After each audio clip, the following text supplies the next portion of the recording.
You're now listening to the Adiel Gorel Show.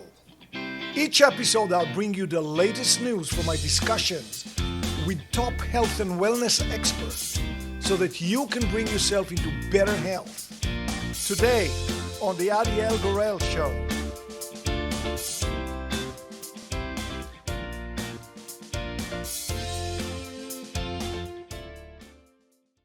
We know that oral pharyngeal exercises, the tongue is this very powerful muscle, right?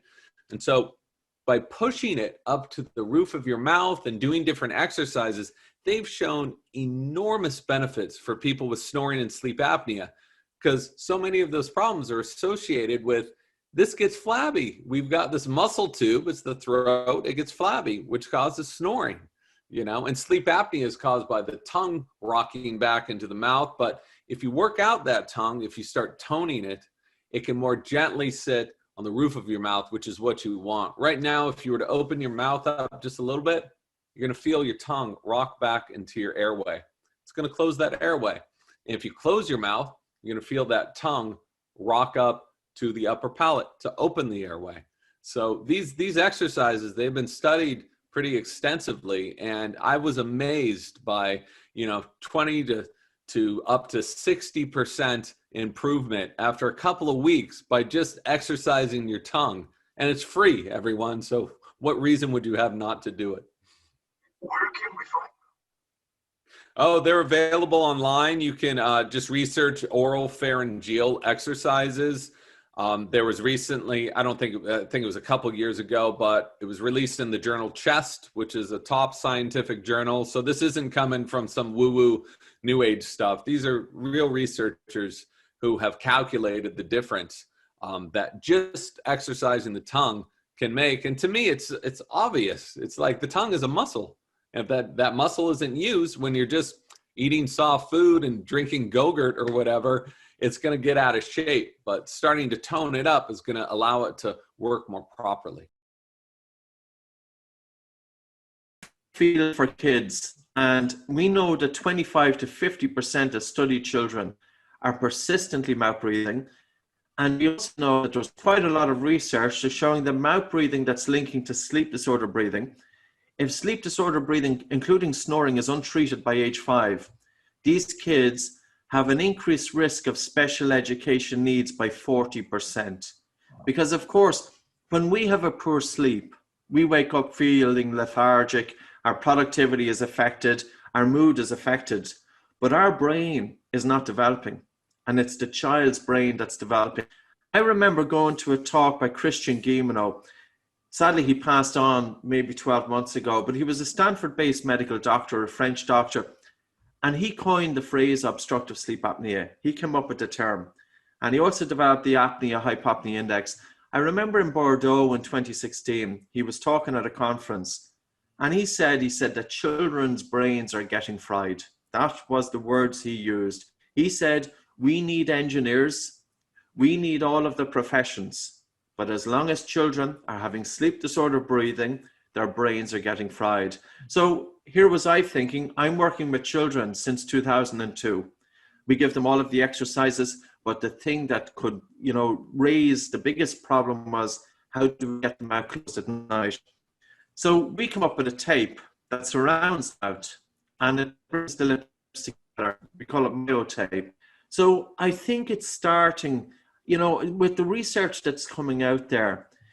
I would say to any listener, if you wake up with a dry mouth in the morning, you're likely to have a lighter sleep. You're much more at risk of obstructive sleep apnea. I could show a paper here that shows individuals with established obstructive sleep apnea. Basically, these individuals will snore heavy and then they stop breathing during their sleep due to collapse of the upper airways. And individuals with mouth breathing, the AHI index, which is apnea-hypopnea index, it was 52 events per hour. And the individuals who were breathing through their nose, it was 27 events per hour. Just by establishing nasal breath, just by the individuals breathing through the nose, they had almost half the AHI severity of mouth breathers. And unfortunately, Adiel, nobody or very few people is talking about nose breathing during sleep. you talk about in your book that humming, of course, we talked about the vagus nerve, it relaxes you, it calms you down. But here's a question. Suppose that somebody went to bed, they woke up to go to the bathroom. They walk back to the bed, and in the meantime, oh my God, I need to do this with Shirley, and I need to send this check, and I need to do that. What's going to happen? All of a sudden, they find, wow, my mind is very busy. I'm not exactly falling back to sleep. Now, the thing is, I experimented with this a little bit. I've always, and when I'm still in a sleepy mode, very sleepy, the humming at first seems like too aggressive to do from that place, because it almost I have to get up to do a physical activity. I'm laying down, but my system has to get up and hum, which when you're so sleepy. But then I played with it. It's very effective. So can you talk about that? Does it make sense to hum if you're trying to fall back asleep? Absolutely, Adiel, because what happens when we hum, melatonin is released. And melatonin is that hormone that regulates our sleep cycle. And humming in the capacity that you just talked about is very effective. I have done it many times. Jonathan has done it many times. And that, sleeping is a big issue for a lot of people. And humming can absolutely help that if you wake up in the middle of the night, or if you are having trouble falling asleep and it's, that mind chatter, you just start humming and stay with it and stay with it. And you can I did something, I pulled double duty.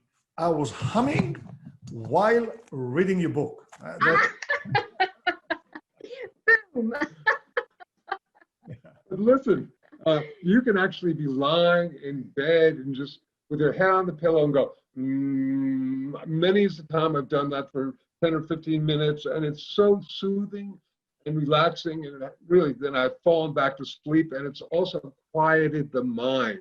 What an incredible thing. It's quieted the mind, all those stray thoughts. You're just into the hum, and I literally become aware of this luminosity, this light that is occurring when it's dark and I'm humming. And I don't know if you experienced that at all, but try it. It's very cool. Yeah, I mean, so, darkness clearly has an effect on the mitochondria. I assume it's going to have an effect on healing.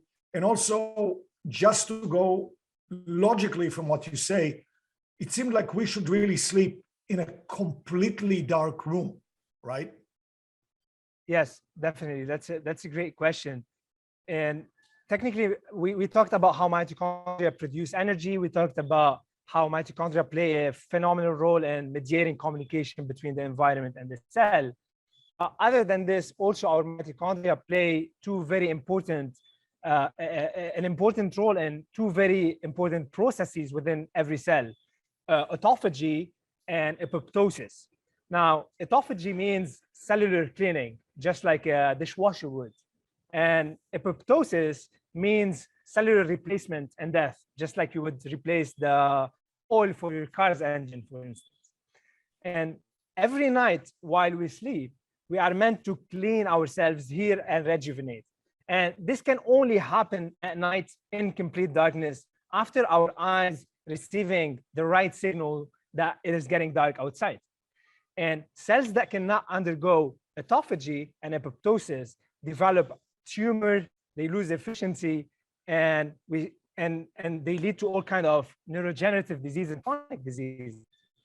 Now, the problem is that 95% of people in our modern world are not getting the darkness that their body needs. And their mitochondria are continuously being confused by the wrong signals from artificial light day and night. And this means that even though they think that they are getting good night's sleep, they're not actually getting a good night's sleep on a cellular level, because they're waking up every morning feeling burnt out and dirty on a cellular level.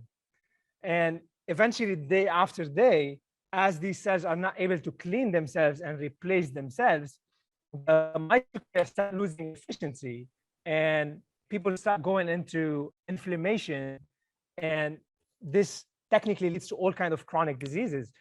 There's a scientist called from the University of Washington called Dr. Wallace.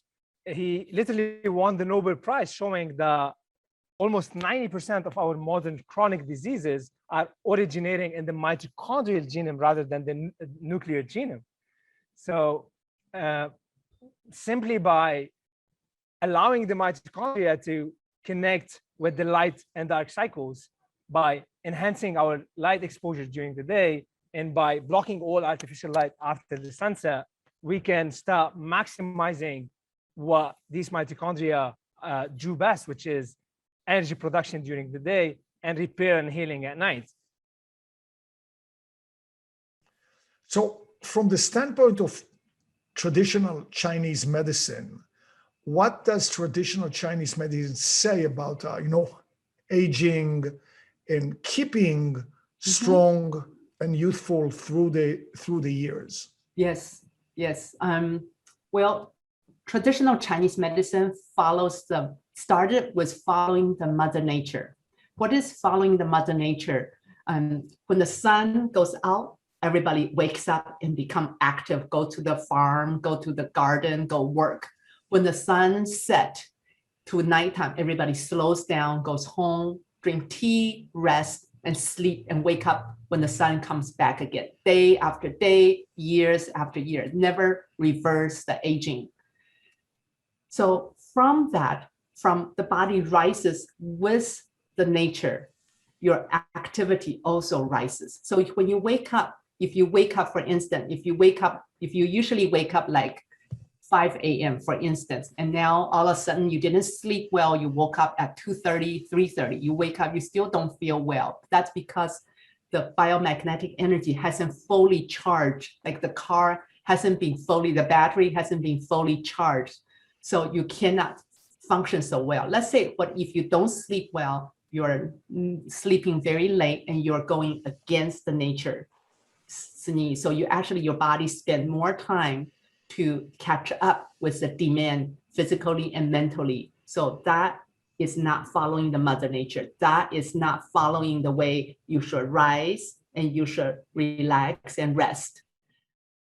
Thanks for joining me today. Click the subscribe button for more video. Got a question or comment? I love questions and comments. Leave yours below. And here's another video you've got to see.